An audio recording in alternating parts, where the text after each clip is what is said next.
Pour continuer, on va revenir dans le présent avec une contradiction qui a déjà été soulevée en introduction entre numérique responsable et développement technologique. Et on va se poser une question assez épineuse, à savoir si le numérique durable et responsable a le vent en poupe ou finalement s'il fait face à des vents contraires, s'il n'a pas des tensions entre développement technologique et du coup numérique responsable. Et pour répondre à cette question, j'ai l'honneur et le plaisir d'accueillir Axelle Lemaire, directrice exécutive durabilité et responsabilité sociale chez Sopra Steria. Merci beaucoup, bonjour à tous et tous. Je suis très heureuse d'être parmi vous, ça me fait plaisir de rentrer à la maison, dans ma terre d'adoption. Mais je dormais chez mes parents hier soir, vous voyez. Et j'ai pris le tram ce matin qui marche très bien. Je voulais commencer par moi aussi vous dire bravo. J'ai pas les mêmes analyses et les mêmes images à vous montrer, mais je trouve qu'elles révèlent tellement bien la valeur ajoutée par un écosystème tel qu'il est créé et alimenté par Digital 113. Et donc bravo à tous les acteurs qui depuis 10 ans se sont investis pour créer cet écosystème. Pour moi, c'est l'occasion de m'interroger sur les 10 dernières années, pour faire un peu le bilan au regard de la question qui m'est posée. Le numérique responsable aujourd'hui, est-ce que c'est un mouvement qui est porté, qui voit sa dynamique amplifiée, ou est-ce que c'est un mouvement et une tendance qui se heurte à tellement d'obstacles que on peut craindre qu'il soit étouffé? Alors, pour ça, je parle depuis mon nouveau poste, qui est celui de directrice du développement durable, finalement, chez Sopra Steria. Et je réalise à quel point, lorsqu'on traite du sujet de l'impact environnemental d'une entreprise de services numériques, lorsqu'on parle des enjeux éthiques du déploiement de certains services auprès des clients ou des utilisateurs finaux, lorsque on développe des actions philanthropiques, du mécénat d'entreprise à des fins de solidarité, ou lorsqu'on s'intéresse aux enjeux de transformation interne de nos métiers et du déploiement de nouvelles offres vers les clients grâce au numérique responsable, finalement, dans le secteur du numérique responsable et développement durable, ça se recoupe totalement. Donc ce qui a été présenté à l'instant me parlait beaucoup parce que je le vois dans mon quotidien professionnel, finalement, ce qu'on appelle la performance durable. Elle rejoint totalement les défis du numérique responsable. Alors, ce n'était pas complètement le cas il y a 10 ans. Il y a 10 ans, Arnaud Montebourg venait de quitter le gouvernement après avoir célébré la cuvée du redressement productif. Je ne sais pas si ça rappelle des souvenirs à certains, mais moi c'était mon ministre de tutelle à l'époque, et un certain Emmanuel Macron arrivait au gouvernement en tant que ministre de l'économie. Ce que je trouve intéressant, c'est qu'on sortait tout juste d'un épisode compliqué lié à Arnaud Montebourg sur la vente de Yahoo, parce que il avait, au nom de la souveraineté industrielle et technologique, souhaité s'opposer à la vente de cette entreprise. Et à l'époque, ça avait fait pousser des cris d'orfraie parce qu'il avait utilisé le mot souveraineté. Et dans le numérique, 10 ans plus tard, c'est un mot qui est parfaitement assumé, à tel point que, alors je crois que c'est plus le cas dans le nouveau gouvernement, mais pendant plusieurs années, le ministre de l'économie à Bercy a tenu le titre de ministre en charge de la souveraineté industrielle et numérique. C'est dire déjà en peu de temps le chemin qui a été parcouru avec une conscience, grâce à la pandémie du Covid, de la dépendance de l'Europe et de la France dans ces circuits d'approvisionnement logistique à certaines productions et certains modes d'approvisionnement venant de l'étranger. Et c'est particulièrement vrai dans le numérique et dans l'approvisionnement en terres rares qui souvent sont absolument essentielles à la transition écologique, puisque on sait que notamment les aimants issus des terres rares permettent de construire les matériaux nécessaires, en particulier aux industries de pointe, qui doivent accélérer dans la transition écologique. C'est vrai, par exemple, pour partie sur les batteries des véhicules électriques, c'est vrai pour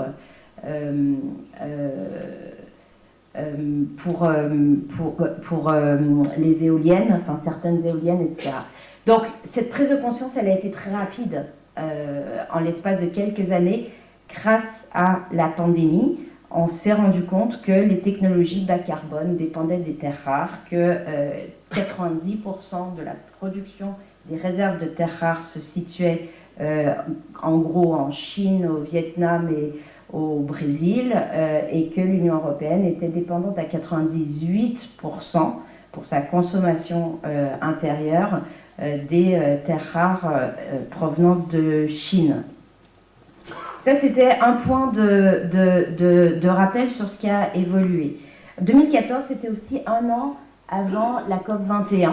Donc j'appartenais à un gouvernement qui s'était vraiment mis en mouvement, très très concentré sur l'objectif d'obtenir un accord au sein de la communauté internationale qui permettrait de réunir la signature de la totalité des États membres des Nations Unies. Et je me souviens avec des discussions qu'on avait avec la ministre de l'Environnement de l'époque, qui s'appelait Ségolène Royal, elle s'appelle toujours Ségolène Royal, et on n'était pas complètement d'accord parce que, alors au-delà du fait qu'elle voulait à tout prix parler de la green tech verte, donc je lui expliquais qu'en fait ça ne servait à rien de dire green tech verte, mais bon, on n'était pas d'accord au plan sémantique, mais c'est surtout que il y avait une approche déjà à l'époque assez solutionniste qui consistait à dire les technologies numériques peuvent être mises au service de la transition environnementale puisqu'elles vont aider à l'accélération de l'adaptation. Mais pour autant, ma crainte, c'était que ça nous empêche d'avancer sur le volet réduction de l'empreinte et donc questionnement sur les usages par le biais de la sobriété numérique et de la responsabilité numérique. Et donc, déjà à l'époque, il y avait une tendance dans la volonté politique, soutenue en ce sens par plusieurs entreprises, d'aller beaucoup vers l'IT for Green, mais pas vers le Green IT. À tel point que, moi je vous l'avoue, j'ai été un peu frustrée en fait. Au moment de la COP, il y avait bien sûr les bâtiments des négociateurs officiels et puis il y avait le bâtiment des solutions. Et dans le bâtiment des solutions, il y avait beaucoup de startups œuvrant à la mise en œuvre de la transition écologique. Ça permettait effectivement de mesurer à quel point les technologies se mettent parfois au service de cette transition. Il n'y avait rien sur la question de la réduction de l'empreinte numérique de l'industrie du numérique.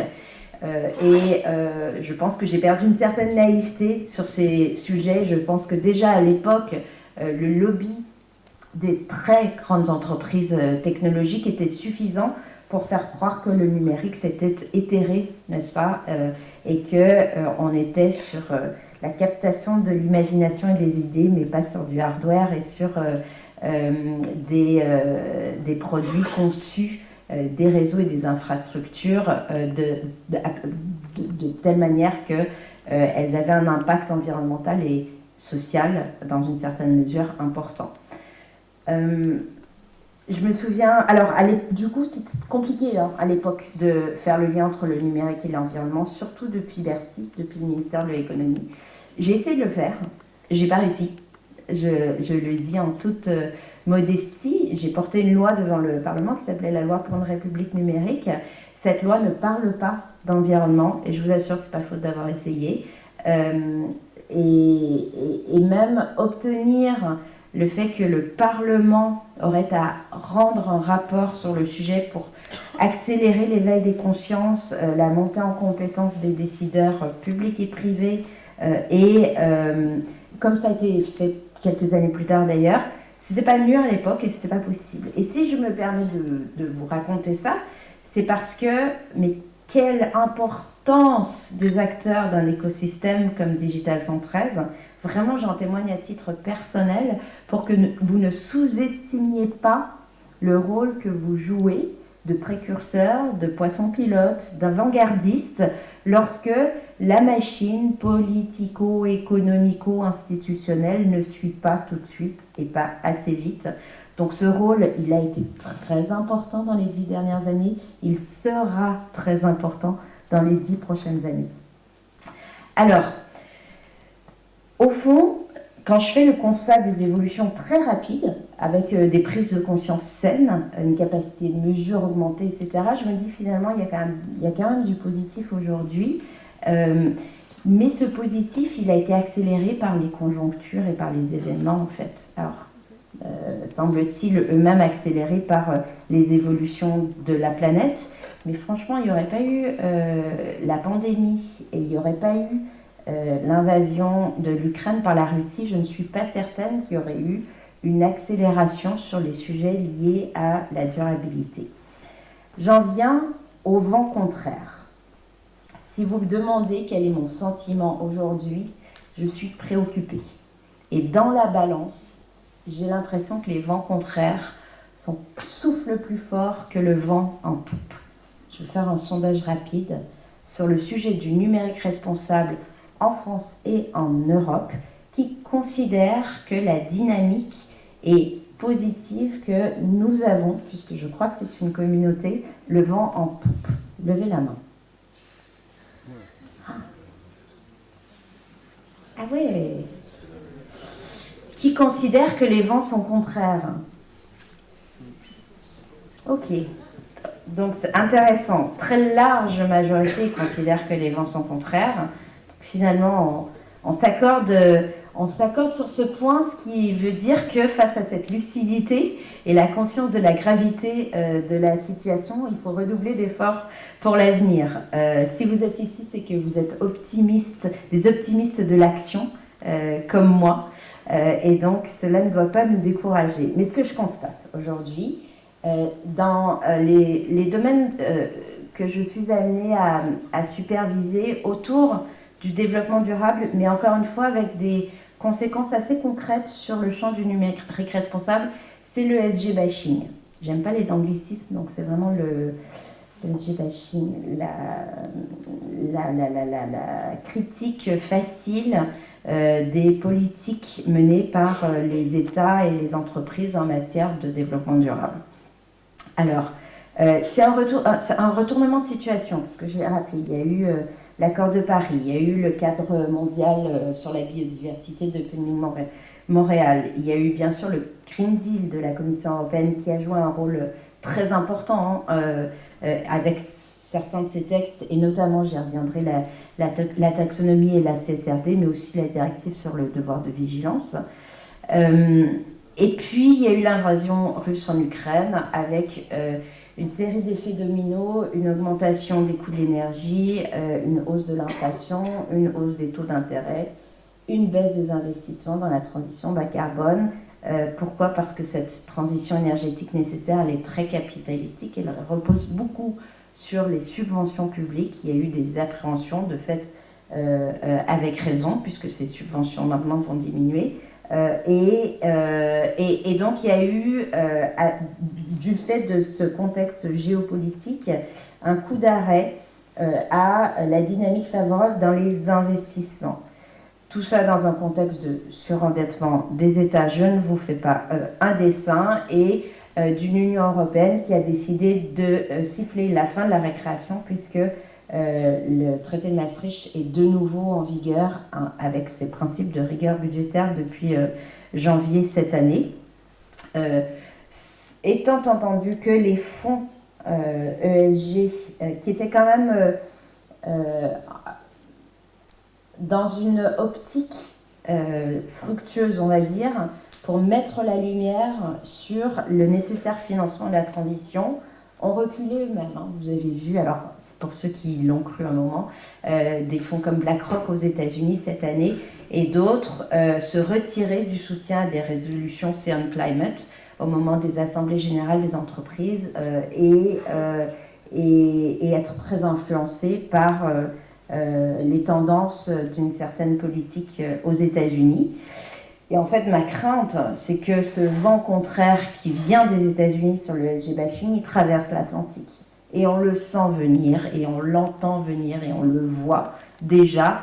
Lorsque Mario Draghi rend un rapport sur la compétitivité des entreprises en Europe et conclut qu'une des raisons de ce ralentissement et de ce déclin réel de la compétitivité est due à la surréglementation et qu'il cite la CSRD, on a un problème parce qu'au fond, est remis en cause les fondamentaux du Green Deal de la Commission européenne.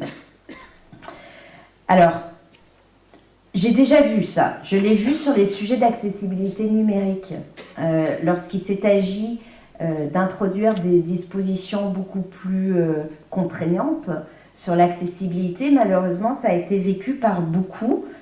D'abord les opérateurs de télécommunications et puis ensuite beaucoup des entreprises qui devaient rendre leur portail accessible comme une contrainte réglementaire et uniquement comme une contrainte réglementaire. Et c'est avec le temps, et heureusement avec la loi qui a continué à se durcir sur ce sujet, que les entreprises ont réalisé qu'en réalité, eh bien, d'être accessible, ça voulait dire être ergonomique. Être ergonomique, c'était au fond faire du bon design parce qu'on s'interrogeait sur les besoins des utilisateurs finaux et que dans une société à la démographie vieillissante, finalement d'anticiper les évolutions des besoins des utilisateurs, c'était plutôt une valeur ajoutée. La bataille de l'accessibilité by design dans les produits et services numériques n'est pas complètement gagnée, mais j'ai vu quand même à quel point le réflexe initial, c'est de vivre les choses comme une contrainte réglementaire. Alors, pourquoi on est aussi un peu dans le creux de la désillusion? C'est parce qu'on voit bien que les dirigeants des grandes entreprises, aujourd'hui, dépriorisent le développement durable. Je ne parle pas de l'entreprise pour laquelle je travaille, parce que j'appuie mon propos sur des études et des sondages que j'ai pu lire. On voit bien que, de nouveau, les incertitudes géostratégiques, les questions technologiques, en particulier autour de l'intelligence artificielle, l'impact de l'inflation sont des préoccupations qui ont de nouveau pris le pas sur les enjeux de durabilité. Alors, au niveau plus microéconomique, au niveau de l'entreprise, on pourrait se dire oui, mais le numérique responsable a quand même bien progressé. C'est vrai, parce que, en tout cas au sein des DSI, le sujet est maintenant bien compris et bien identifié. Mais on entend souvent que la preuve du ROI n'a pas été apportée. Donc, à la fin, la question qui peut rester en suspens, c'est qui paye. Est-ce que c'est celui qui apporte les services? Est-ce que c'est celui qui les achète? Comment est intégré le coût du numérique responsable, on va dire par défaut ou by design? Donc la preuve de la valeur ajoutée n'est pas encore tout le temps traduite en termes de comptabilité de retour sur investissement. Et c'est d'autant plus vrai que lorsqu'il faut compter justement et mesurer, on est face à des situations ultra complexes pour les dirigeants. Et c'est vrai pour les dirigeants d'entreprise comme les dirigeants des gouvernements, c'est-à-dire que à la fois les effets de bord et les transferts d'impact sont très nombreux dans la sphère numérique et sont très complexes à gérer.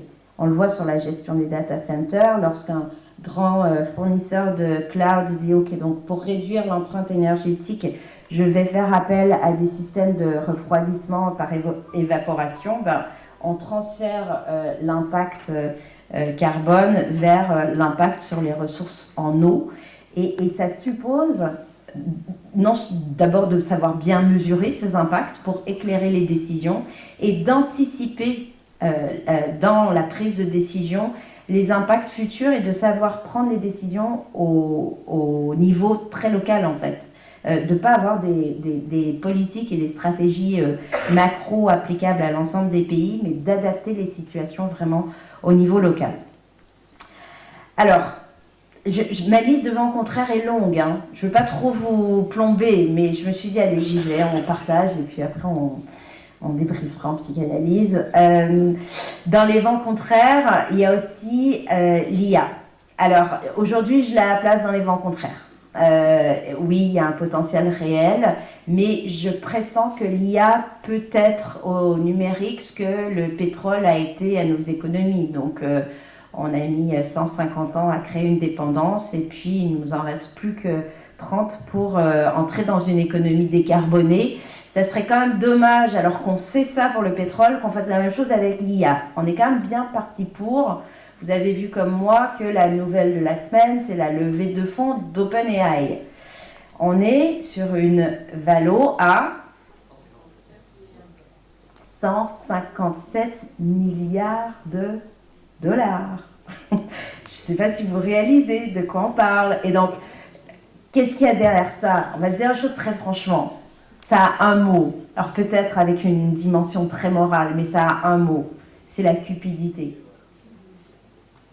C'est que sur les 157 milliards, si cette boîte est revendue un jour, forcément, si on a joué un jeu, dans un rôle dans la levée, il y a un moment où le ROI il sera très intéressant. Est-ce qu'on s'interroge sur le modèle économique de l'entreprise, sur sa sortie d'un modèle qui était intéressant, qui était non lucratif? Non. On le pose même comme condition, la lucrativité de la levée de fonds. Est-ce qu'on s'interroge sur le fait qu'un grand nombre de dirigeants de la start-up ont quitté le navire ces derniers mois et ces dernières semaines? C'est donc qu'il doit y avoir des enjeux sans doute éthiques très forts. Non. Est-ce qu'on s'interroge sur les usages les plus pertinents pour utiliser une plateforme comme OpenAI? Et donc la question de l'IA, ok, mais pourquoi? Et bien non. Tout ça est totalement absent du débat lorsqu'on découvre les chiffres vertigineux des levées de fonds des startups de l'IA. D'ailleurs, OpenAI a levé en 10 ans que c'était pour investir dans ces infrastructures de calcul. Donc on voit bien qu'on est dans le toujours plus. Alors c'est dans toutes ces considérations que j'ai vu l'annonce de la composition du nouveau gouvernement et que j'ai appris que la secrétaire d'État au numérique, Clara Chiappaz, a rejoint le ministère de l'enseignement supérieur et de la recherche. Et là, ça m'a sincèrement interrogée. Je ne sais pas ce que vous en pensez. Pour moi, il y a deux manières d'interpréter. Je n'ai pas de scoop, mais je partage là aussi mon avis personnel. Au départ, je me suis dit, pas mal parce qu'ils ont compris que les enjeux numériques passaient par l'appropriation citoyenne qui elle-même passe par l'éducation. En fait, on ne peut être responsable d'un numérique que si on est éclairé. Pour être éclairé, il faut comprendre, et donc les enjeux de formation sont absolument essentiels. Et puis pour le numérique responsable, on voit bien qu'un des problèmes, c'est qu'on n'a pas assez d'experts techniques, que dans les programmes diplômants des écoles, c'est pas encore une thématique qu'on retrouve partout. Donc il y a du boulot. Et puis de se dire aussi que finalement, on fait le pari de la recherche et des chercheurs et qu'on s'inscrit dans une durée de long terme qui permet de s'extraire peut-être des contingences court-termistes. Donc ça, c'est le premier réflexe. Pas mal. Puis après coup, je me suis dit, en fait, c'est quand même le signal que oui, il faut faire le pari de la recherche, mais peut-être dans une approche très techno-solutionniste. Donc oui, on sait que net zéro en 2050, on n'y sera pas, mais quand même, on sait aussi que l'innovation et la technologie vont sauver le monde et que pour ça, il faut accélérer sur la recherche. Il y a quand même un petit peu de ça. Et puis, surtout, je pense qu'au plan symbolique, il est sans doute très inconscient. On s'est dit, au fond, il ne faut pas déranger les GAFAM. Donc laissons-les aller à Bercy. Ça, vraiment, je le dis, et on est entre nous, c'est du off, n'est-ce pas? Et puis, côté Bercy, ça nous soulage un peu, parce que ça permet de sortir de la schizophrénie permanente, n'est-ce pas, entre souveraineté d'un côté et ouverture de grands data centers dans ce nouveau paradis vert qu'est la France grâce, merci EDF, à l'énergie décarbonée. Donc, sortie de la schizophrénie, et puis au fond, on n'est plus sur le lieu du pouvoir de l'argent, et donc de la symbolique du pouvoir. Donc en fait, le sujet, il sort de son importance. Et donc je crois que c'est pas forcément une bonne nouvelle au regard des standards d'analyse aujourd'hui, en tout cas des miens. Alors, si on m'avait demandé mon avis, j'aurais dit le numérique, il doit aller à l'écologie. Et je le dis parce que je sais à quel point des acteurs comme Digital 113 doivent être des poils à gratter, doivent être en anticipation, doivent être des précurseurs, et que ça aurait été précurseur de mettre le numérique à l'écologie. Alors déjà, dans les autres ministères, de plus en plus, ils se sont saisis des enjeux technologiques et ils savent les traiter. Mais là où il y avait besoin d'un appui, d'un soutien, d'une accélération supplémentaire, il me semble que ça aurait été au ministère de la Transition écologique. Bon, maintenant que je vous ai dit tout ça, il me reste combien de temps pour le vent en poupe? 5 minutes, 3 minutes. C'est le déséquilibre qui correspond au vote, hein. Mais je vais y aller rapidement. Le vent en poupe, c'est que au fond, et il semble que la Convention citoyenne organisée à Montpellier l'a démontré, il y a une attente citoyenne et même des consommateurs, je pense, sur ces sujets, avec un décalage assez croissant. Chaque être individuel est schizophrène lui aussi dans ses usages, mais un décalage croissant entre la demande de régulation, en disant après tout, pourquoi on ne ferait pas comme l'Allemagne qui exige que les smartphones soient maintenus au moins pendant 5 ans, qu'est-ce qui nous empêche de le faire, voilà. Et une très très grande prudence de la part des responsables politiques. Mais en tout cas, moi je crois beaucoup à la force des collectifs citoyens sur ce sujet. Elle passe aussi par les communautés de salariés, de collaborateurs dans les entreprises privées, qui là aussi se saisissent des enjeux, se forment bien, et pas en mode sensibilisation quelques heures, mais vraiment montent en compétences et derrière forment leurs collègues. Donc cette dynamique de pair à pair, on l'observe beaucoup dans les entreprises, elle est très intéressante. On comprend de plus en plus que c'est un enjeu, le numérique responsable, de performance opérationnelle. Et si on arrive à comprendre ça, je pense qu'en tout cas pour les entreprises comme Soprasteria dans lesquelles je travaille, je pense qu'on gagne un gros bout de la partie. C'est-à-dire que si on arrive à faire alliance avec les opérations, avec le business, avec la DSI et avec les achats, franchement, on a remporté une partie de la bataille, et je parle de bataille. Et on le voit, j'ai pas parlé de la DAF, mais le directeur financier, quand on se tourne vers lui en lui parlant réduction des déchets, rationalisation des matériaux, des empreintes, utilisation d'énergie renouvelable, allongement de la durée de vie du parc des équipements, baisse des coûts liés à la maintenance, etc., il est content en fait, le directeur financier. Et ce qu'on constate aussi, c'est que nos clients nous tirent vers le haut. Les exigences dans les appels d'offres sont vraiment de plus en plus fortes, et merci les SNCF et EDF de ce monde, parce qu'il y a des collaborations très fructueuses qui se nouent entre experts pour que tout le monde monte en compétence ensemble sur ces sujets. Et ce que moi je constate de plus en plus, c'est que dans une politique d'achat classique où on voit le quadriptyque traditionnel coût, qualité, délai, sécurité, de plus en plus, il y a le 5e élément, j'aime bien l'appeler le 5e élément, qui est le numérique responsable qui s'ajoute. Donc ça veut dire quoi? Ça veut dire que très concrètement, le sujet gagne en maturité et il entre dans les projets opérationnels. Je l'ai vu chez Soprasteria, on fait du pilotage des évolutions par le questionnement sur les besoins de chaque unité de service.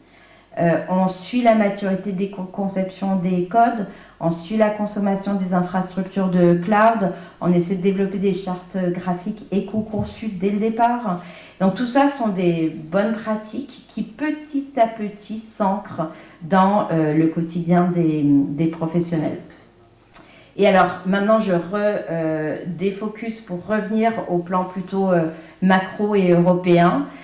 Au fond, sur ce sujet spécifique, on peut être inquiet sur le Green Deal de la Commission européenne, mais sur ce sujet spécifique, il y a quand même une prise de conscience. Moi, j'espère que le RGESN français va inspirer les politiques européennes et les autres pays. Je pense que c'est possible.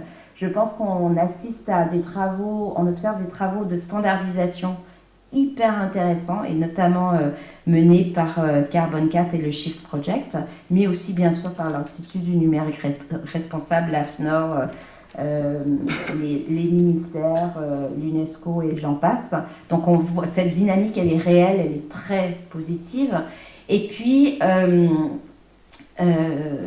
qu'est-ce que je voulais dire sur l'Europe, en fait, je pense que le principe de lucidité va l'emporter, c'est-à-dire que le jour où les clients vont vraiment questionner la facture énergétique des hébergeurs, qui reste quand même, malgré ce qu'on dit, opaque, hein, on la comprend mal, ne serait-ce que parce que les méthodologies de calcul de l'impact carbone, mais environnemental au sens plus large, donc y compris consommation en eau, n'est pas clair parce qu'il n'est pas standardisé, n'est-ce pas? Donc la pression du marché sur « oh là là, mais ça coûte beaucoup trop cher, ça, qu'est-ce qu'il y a dedans ?» elle va faire que les textes vont bouger. Ça, j'en ai la conviction, ça prendra un peu de temps. En attendant, on a cet outil formidable, j'ai l'impression d'être un peu le seul à le dire, qui s'appelle la CSRD, la Corporate Sustainability Reporting Directive. Moi, c'est ma meilleure amie, la CSRD. Pourquoi? Parce qu'en fait, c'est un texte très intelligent qui crée une responsabilité partagée au sein d'une chaîne de valeur intégrée sur les problématiques environnementales et sociales. Moi, je me tourne vers mes fournisseurs, nos clients se tournent vers nous, et au final, on se tient tous par la barbichette.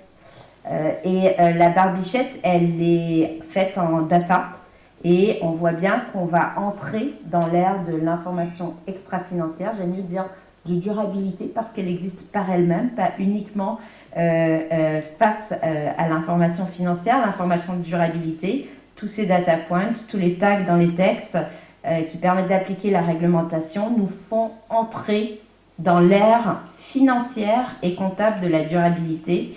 Et ça, quand je vous le dis comme ça, c'est soporifique et on ne dirait pas du tout que c'est un game changer. Je suis convaincue que ça va l'être.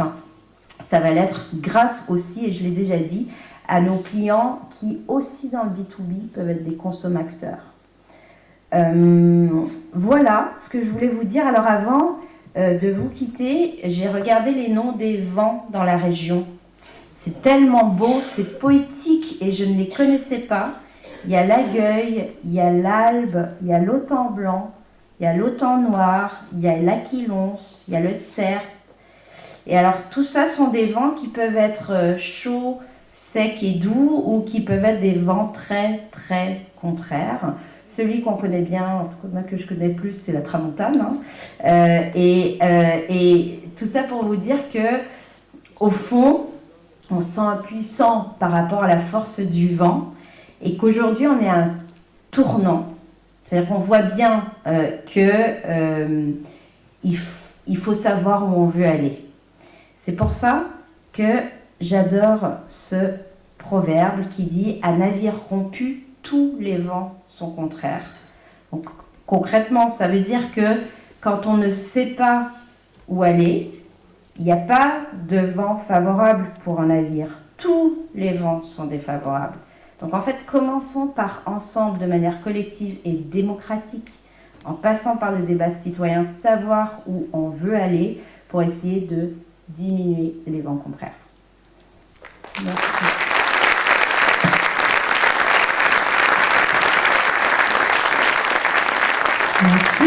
Merci Roxane Lemaire. Merci pour cette conclusion pleine de souffle après un début un peu en apnée. Merci d'avoir rappelé la matérialité du numérique. On va en parler un petit peu cet après-midi, mais oui, même le Green IT vert et matériels, et on en reparlera sur une table ronde dédiée aux enjeux des métaux critiques. Mais avant ça, est-ce qu'il y a des questions dans la salle? Je vois une main levée par ici. Bonjour, donc Xavier Verne de nouveau. Merci à Axel pour cette présentation remarquable.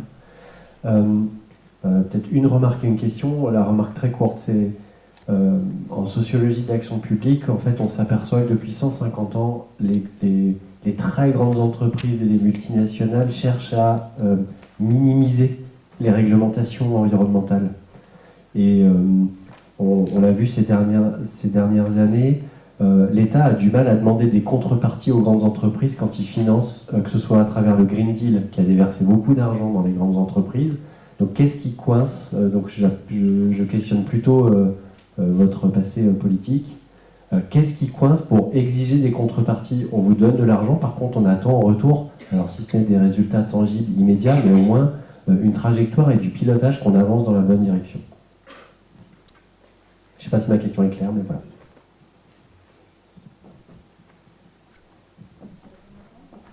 Merci pour la question, elle est claire, importante, et c'est peut-être ma réponse qui sera moins. Parce que si j'avais la réponse, j'aurais essayé de le mettre en œuvre.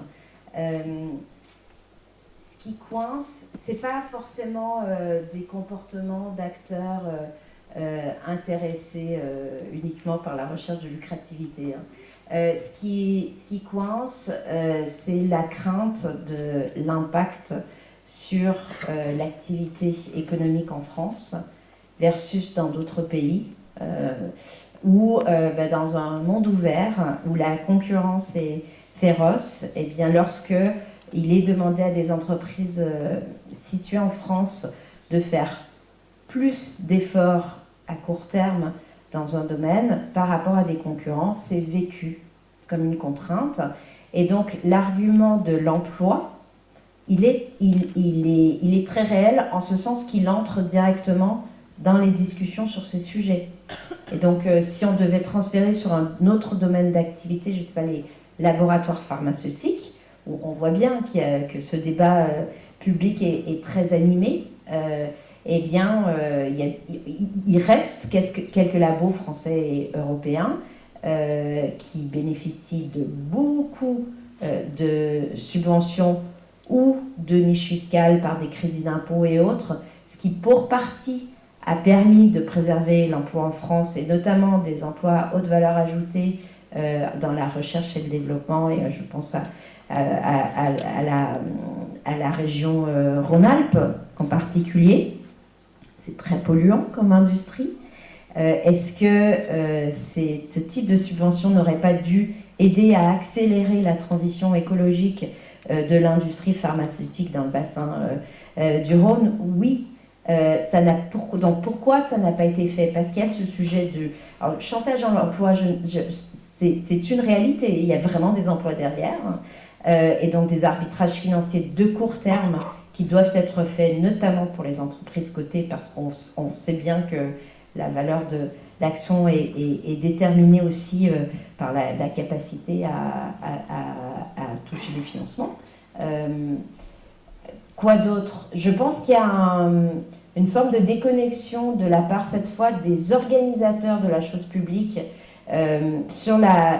dans la capacité à suivre les projets des entreprises. C'est-à-dire qu'ils savent distribuer l'argent, ils ne savent pas suivre les projets et comprendre à quoi il a été utilisé. Il y a peut-être un peu de naïveté, et en tout cas, il y a un problème tout bête, organisationnel. Hein. Et oui, on est en sociologie des organisations. Les pays nordiques font ça mieux que nous. Eux, lorsqu'ils ont des agences de financement de l'innovation, ils découpent les subventions ils les phasent de manière beaucoup plus courte, et ils suivent les projets sur la longueur, mais de manière beaucoup plus active. Donc voilà, cette organisation, elle n'existe pas en France. C'est pas très pour ça, c'est pas très satisfaisant ma réponse, mais puis il y a peut-être une question de courage politique aussi. Mais c'est très compliqué, par exemple, de lier le crédit d'impôt recherche à la conditionnalité écologique, parce que tous les projets aujourd'hui des entreprises ne sont pas tournés vers la transition écologique et que c'est une question de dosage et d'équilibrage entre ce qui doit permettre de financer l'innovation et ce qui doit permettre d'accélérer la transition.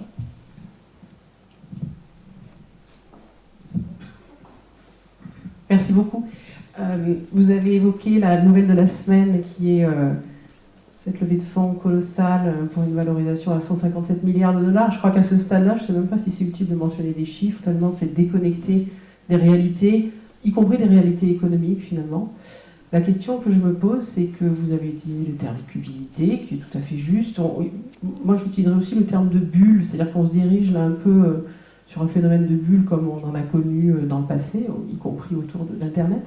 Est-ce que, parmi les injonctions contradictoires qu'amène l'IA aujourd'hui, on n'en viendrait pas presque à souhaiter que cette bulle éclate le plus vite possible, de manière à ce que cette technologie, qui reste quand même quelque chose qui va nous permettre de faire de grandes choses qu'on ne mesure pas complètement encore aujourd'hui, mais dont on pressent qu'on va pouvoir les utiliser, de manière à ce que, justement, les paillettes et la poussière retombent et qu'on revienne à quelque chose d'ancré dans des réalités, dans des usages, dans des besoins, et pas juste dans une sphère purement spéculative.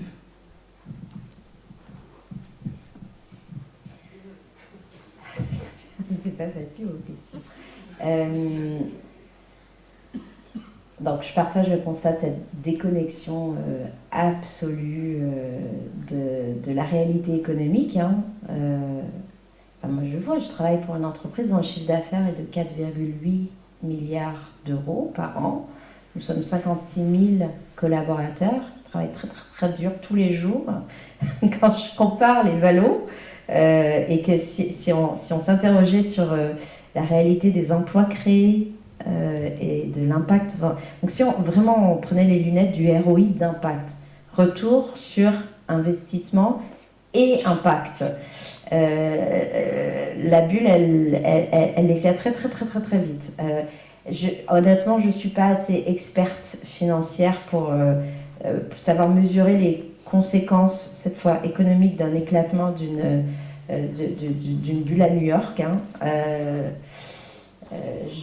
Ça aurait des conséquences en France et en Europe. En France, je crois qu'on a une dizaine de licornes aujourd'hui. Oui, on a une dizaine de licornes dans l'IA. Il y en a une douzaine au Royaume-Uni, il y en a 5 ou 6 en Allemagne. Donc il y a aussi certaines de ces entreprises qui sont en Europe. Et puis,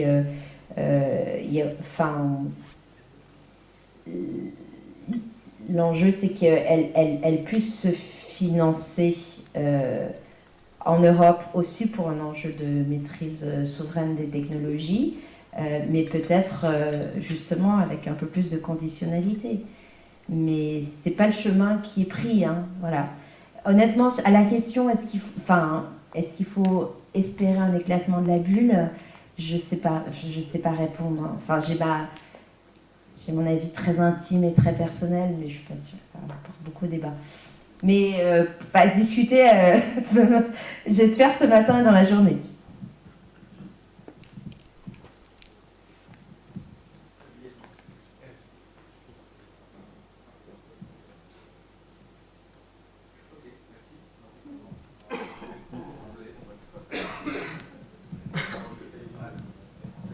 Merci beaucoup. Très court du coup. Oula.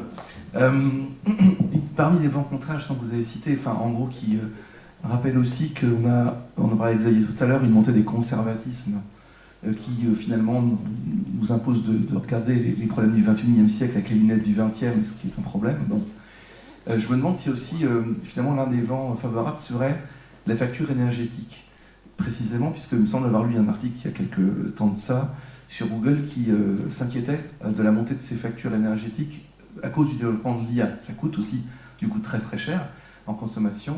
Et est-ce que finalement, le fait de voir que l'IA coûte cher pour certaines entreprises, ça peut freiner aussi, ou on va dire impliquer des choix pour provoquer une forme de sobriété subie par des choix économiques, mais ça pourrait aussi être une forme de levier peut-être. Enfin voilà, c'est une question. Oui, c'est ce que j'ai essayé d'exprimer lorsque je disais que finalement il faut aussi croire aux forces du marché, au sens où il y a un moment où le client, quand il regarde la facture, il s'interroge. Et s'il ne comprend pas pourquoi il paye, il le met en cause. Et donc, je crois que les GAFAM, ils ont sur le marché du cloud 30% de leurs clients en Europe.